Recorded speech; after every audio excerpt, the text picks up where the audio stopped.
to start our session, no? Pero before that, quick disclaimer lang guys ha. As I always say, no, everything that we talk about here are not recommendations. Okay? Ikaw pa rin ang pipindot ng buy or sell button. So please think before you click. Okay? Yung ginagawa natin dito is more of just sharing information on how I do my charting. Kung ano yung ginagawa ko on my personal chart, ganun din yung pag-analyze ko dito. I am usually a swing trader. So yun yung madalas na ginagamit ko. Okay? Now, let's try to start. Teka ha. Lakihan ko na lang siya ha. Ayan. So, sabi dito ni Jermaine, medyo madami pero pili na lang ako, no? Let's go with DMC, no? Yun yung trip ko. So, tingnan natin. Ayan. Kay DMC, ayan, as we can see here, ito within the dividend play pa rin itong kay DMC at least for now. And yun yung medyo tricky dito sa situation na to kasi the moment na mag-X-date itong si DMC, which is, kailan nga ba X-date niya? Nakalimutan ko basta. Then, there's a good chance na yung price niya would still drop. Okay. By how much? Usually, kung ilang percentage siya during the announcement, ganun din yung magiging pag-drop nito, no? Which is, if I recall it correctly, around 7%. So, kung ganun ang nasa announcement, then most likely, nasa around 5 to 7% yung pwede niyang i-drop on the X date. Okay? So, if you are on a long term dito kay DMC, then that's fine. Huwag nyo na masyadong isipin yon, no? Pero kung short term dividend yung gagawin ninyo, yon, please take into consideration yung X date neto. Okay? Pero kung ako yon, just like what I did kay SCC, i-ano ko na lang siya, benta ko na agad siya on the announcement date or few days after the announcement date but before the X date. Okay? Kung meron akong hawak na DMC, no, ay sinabi ko kanina on the long term. Pero kung halimbawa wala, magsisimula pa lang ako for DMC, then I'll just wait for the X date na lang sa kanya. Okay? Next is sabi ni Pijong, RRHI. Ay, ito yung may question si Pijong kanina, no? Ito, I'll give you an idea kung paano ko siya tinitingnan. First up, I'll go doon sa edge, no? And then look for the stock RRHI, no? Like this one. And then silipin ko yung dividends and rights niyan. Yan. Tingnan ko kung meron siyang history na nagbibigay siya ng dividend. So ito meron naman, no? Ito lang yung problema ko dito sa Edge kasi it can only give you around 1 year, no? 1 year worth of information. So, pag ganyan, I'll go to the broker naman kasi usually, kunwari kay First Metro, kay First Metro kasi medyo mas madami yung dates, no? I think up until 10 years yata yung kaya nilang ibigay. So, teka ha. Ito. So, yan, and then si RRHI, di ba? And then I'll go to dividend history.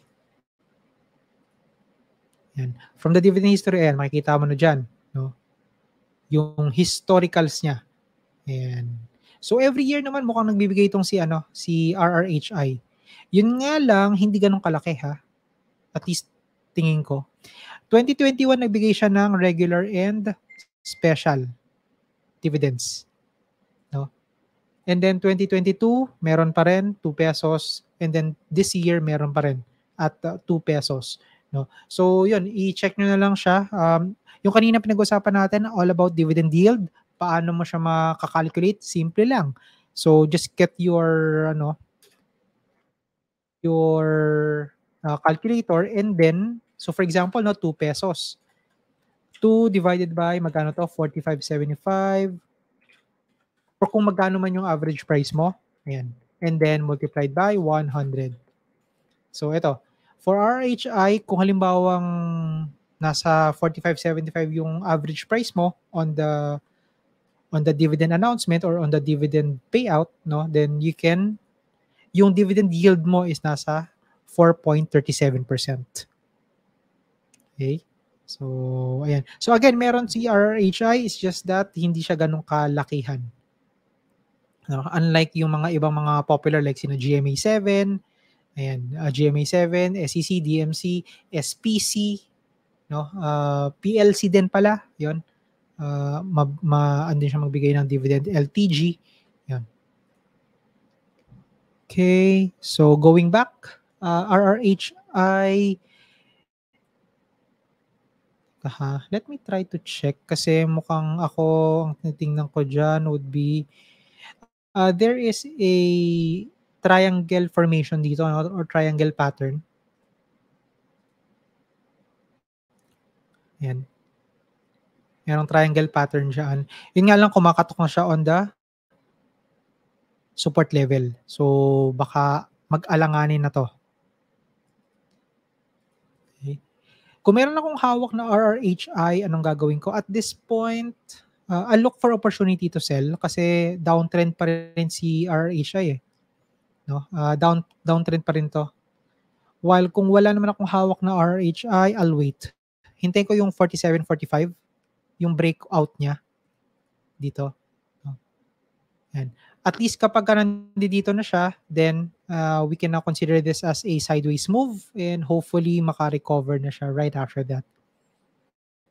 Sabi ni Doy, si Mer, eto, this is also a good company for dividend investing kasi consistent din tong si Meralco. Right? Ayan. Ayan. Oh, so si Mer mukhang nagre-retest na siya sa 380 pesos. No? Tingnan natin, no, kung anong gagawin niya in the next couple of days. Kung meron akong hawak na Mera at this time, I'll hold. Pero, okay, I'll hold. Pero again, I will consider partially selling na. No? Let's say in the next 1 to 2 days, kapag hindi pa rin siya naka-breakout, or siguro 2 to 3 days, no? Pag hindi siya naka-breakout dito, partial sell na ako. At least makapag-take profit man lang. Kung wala akong hawak na Mera, anong gagawin ko? I'll wait. I'll wait for the stock to drop or I'll wait for the stock to break out dun sa resistance niya. No? Dito pwede ang ang buying on breakout, no? Kasi the stock naman is on a good uptrend, eh. So okay lang ang buy on breakout dito. Sabi ni Roberto, Green. Ayan. Kay Green naman, okay. So, consistency Green sa ngayon, no? Meron siyang short-term na uptrend. And the good thing is above 0.4 na siya. Okay? Ang ayoko lang talaga sa kanya is ito susceptible talaga ito sa sa whipsaw kasi si Green. Simply because wala naman tayo nakikitang significant na catalyst para makapag-sustain dito. Now, kung bakit ito umaangat, I don't know exactly, but most likely wala nang mapaglaruan ng mga traders. That's why naghahanap sila ng mga pwede, no? Pwedeng mapaglaruan, ika nga. And I think Green is ripe for that. Ayan. Kung meron akong hawak na Green at this time, I'll hold, no? I'll hold. Tapos I'll use yung 0.4 as my support level or cut loss point. Kung wala naman akong hawak na Green, anong gagawin ko? Pwede ko mag-test buy sa kanya, pero after niyang tawag ito, after niyang makabalik above 0.45. Okay. Next up, Dito. Ayan. Si Dito, grabe yung angat niya kanina, no? 13%, 12%. Ayan, no? Grabe, no? Congrats sa mga Dito holders. At least kahit paano medyo may movement and may volatility dito kay Dito. Ang curious lang akong malaman is etong volume na to kanina.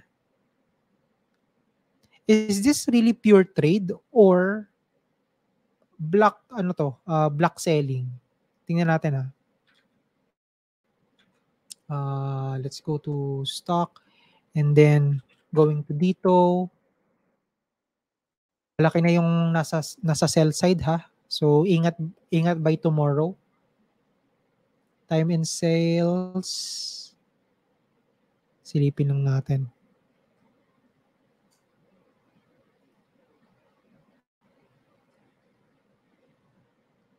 Eka. Oh, okay. Hindi naman pala gano'ng kalakihan, well, hindi gano'ng kalakihan kasi kung mapapansin natin dito, nasa 9.2 lang siya, 'no, in terms of the volume for the cross sale. And then the rest are purely trades. Okay. So if that's the case, then yeah, I think pure yung pagkaka-trade dito kay dito kanina. Yun nga lang, as I've mentioned, yun lang yung worry ko for tomorrow kasi medyo malaki na yung on the ask side. So there's a good chance na yung stock neto at the opening might be lower, no, than 3.65. Pero what will happen afterwards, yun yung hindi pa natin alam. So we'll see. Okay? Now, going back doon sa chart ni dito, again, nagustuhan ko yung pag-breakout niya dito with a really good volume. Actually, good volume no. Ay, hindi pala to. Nung Friday pa pala yung volume na to, no? And then ito yung kanina at around 31 million. Okay. Okay. Ganito, ano, kung meron akong hawak na dito, to be honest, magka-partial sell na ako. Okay, partial sell. Siguro 50%, no? Kasi maganda yung breakout niya, no? Maganda yung breakout niya. Yun nga lang, as I've mentioned sa inyo, even before, wala akong tiwala kasi. Wala akong tiwala. Hindi pa naman ako nasusunugan kay dito, nakakalabas ako ng maayos diyan. It's just that for me hindi siya at its current stage kasi, fundamental wise hindi siya fully supported eh. No? So kaya ang ano ko dito would be I will take these quick wins, no, yung mga ganito yung mga breakouts, and then kumbaga maglalabas-masok na lang ako diyan kung sakasakali. Okay? Kung wala akong hawak na dito, ano gagawin ko? I'll wait kasi gusto ko makita yung 3.6 how strong this new support is kasi ito yung magiging support na niya ngayon eh, no? And usually pag ganyan, wait lang yeah, mas mabuti na makita natin kung malakas nga ba siya or hindi. Sabi ni Lori Ali, nakabalik na ba si Ali? Ayun lang, untog siya sa 29.35. Shoots. Sayang. Anyways, gano'n talaga, no? Kung meron akong hawak na Ali at this time, I'll take it as partial sell, no, for the stock since nauntog na siya doon sa 29.35. Kung wala naman akong hawak na Ali, I'll wait. I'll wait for the stock to drop again or I'll wait for the breakout. Okay? On the breakout, maghihintay pa ako ng pullback and yung hintayin ko na mag-stay siya dito for about siguro 3 days, at least 3 days, no, para ma-gauge ko lang kung gaano siya kalakas, no, yung 29.35 na to. Sabi ni Norman Mark, si Mark Ventures. Oh, uptrend, no? Ang ganda. Ganda nung uptrend ni Mark. I do wonder kung bakit umaangat ang Mark Ventures. Is it just the coal or may additional na catalyst? Usually kasi kapag merong issue sa global, like for example, 'di ba yung nangyayari ngayon kay Israel and Hamas. Ayan. So kapag merong mga ganong klase ng event na negative in terms of sentiments, ang madalas ginagawa ng mga traders is they go back to the minerals wherein nakakakuha sila ng mas magandang kumbaga kumpiyansa, no? And usually ito yung mga oil products or gold, 'di ba? Mark Ventures kasi ito coal naman ito, if I'm not mistaken, which is also on the oil side, no? Or energy side na lang. Yun na lang para mas broad, ika nga. So possible na yun yung reason ng pag-angat din ni Mark, no? And some more. Kung meron akong hawak na Mark at this time, I'll hold. Kung wala naman, then teka ha, wow, okay. So, my next resistance would be 112 at saka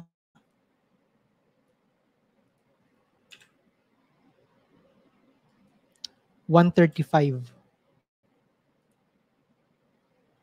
Ayan. Yun yung mga next, set of resistances ko. Yun nga lang kung mapapansin natin gitna siya 'no, from 0.86 hanggang 112. So, kung meron akong hawak na mark at this time, I'll hold. Kung wala, then I'll wait.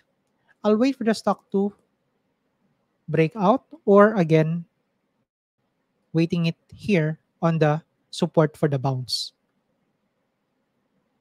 Okay? Sabi ni John Lloyd Cupo, C-REIT. Yan.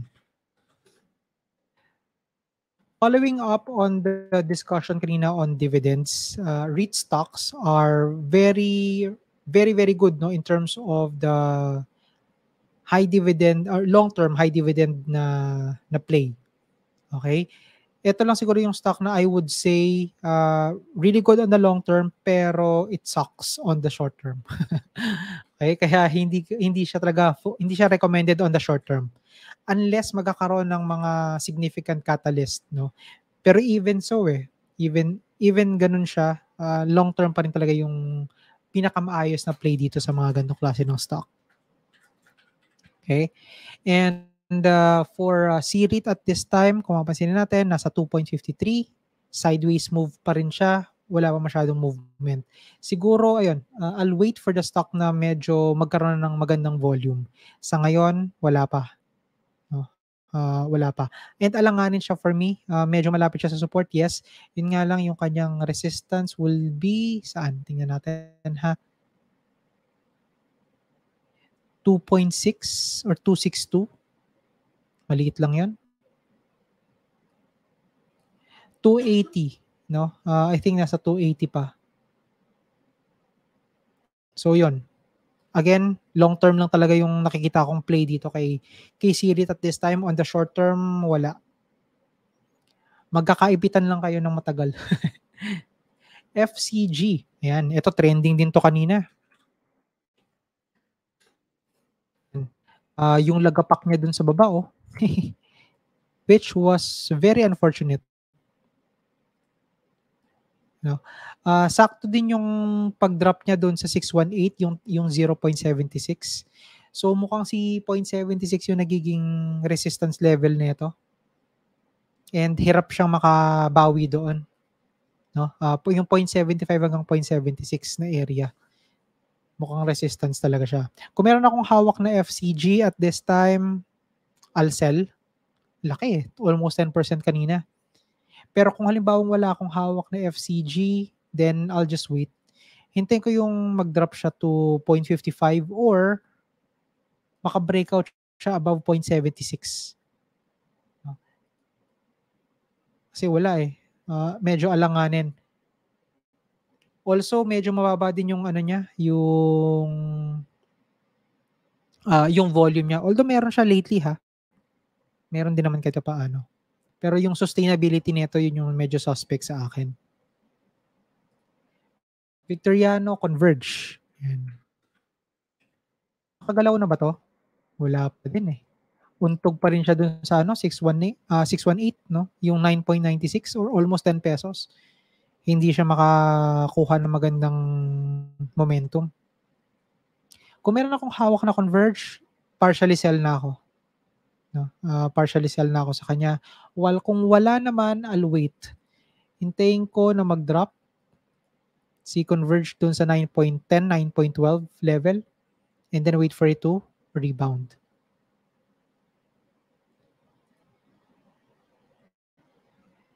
Next is JFC. JFC medyo malungkot din to, no? Ayan, no? Merong short-term downtrend tong si JFC kasi. So, potentially, baka bumalik nga to ng 210 or 212, no?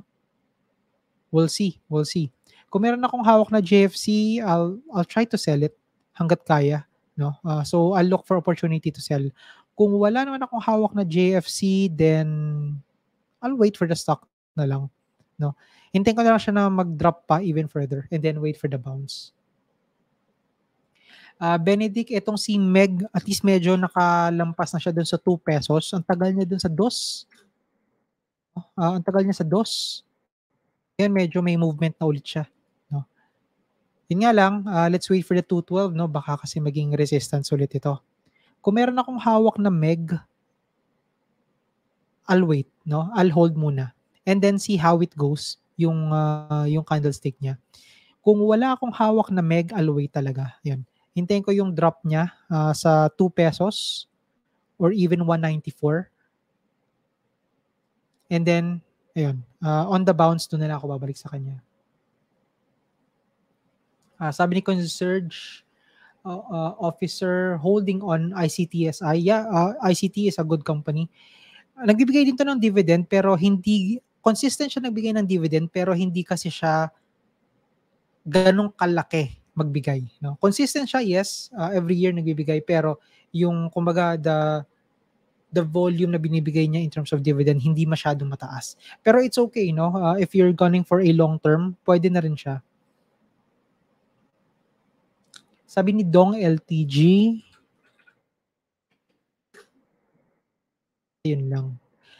Itong si LTG, isa to sa mga high dividend paying di ba, ng mga stock. Meron ba siyang tingnan natin yung pattern niya, ha? Saan na yung ko kanina? Silipin natin saglit.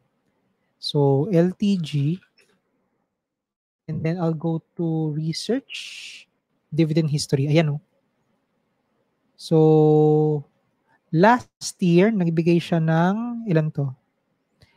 March, May, August, and December. Last year. No? And mukhang ganun ulit yung pattern niya this time. So, March, May, although September naman siya. So, most likely, the next one will be, kung masusunod to, December. No?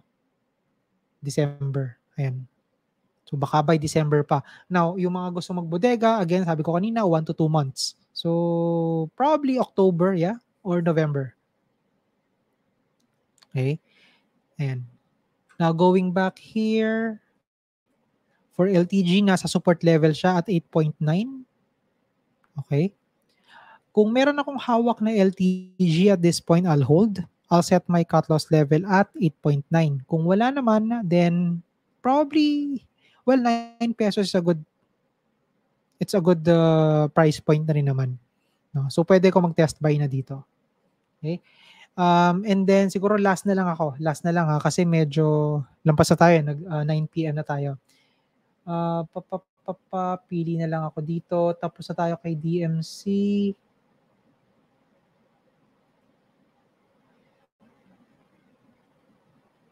Okay, sige. Sabi ni Valerie, AP. Yan. For Aboitiz, okay, nakabalik siya above 36.70 or nasa 37 pesos. Yun nga lang, medyo alanganin pa rin ako sa kanya. Kasi malapit na rin yung kanyang resistance at 40 pesos. So, maliit na lang to. For me, it's not worth it. Kung ngayon pa lang papasok, ha. Pero kung halimbawa maganda naman yung positioning mo sa baba, then why not, di ba? Hold na lang muna yon up until na makapag-rally siya at the 40 peso mark. Okay? Kung meron akong hawak na AP, I'll hold. Pero kung wala, I'll wait. Hintayin ko na mag-drop siya. No? Balik sa 29 or sa 30 pesos. Or, I'll wait for the breakout. Okay? So, ayan. That's my take on AP. And I think yun na lang po muna tayo. Pasensya na kung hindi ko na ubos lahat kasi lampas na rin tayo sa oras. But I hope you learned something new today, no? Especially on the dividends. If you still have questions around it, may mga gusto kayong, may naguguluhan kayo on any part of our discussion kanina, feel free to comment down. Okay? On the comment section or the chat box, I'll do my best to help you out. Okay? So that's it. Maraming salamat everyone for tuning in. Good night. Bukas I'll post yung timestamp nung napag-usapan natin mga stock kanina. Okay? So thank you. Good night and as usual, good luck sa inyong mga trading. Bye guys.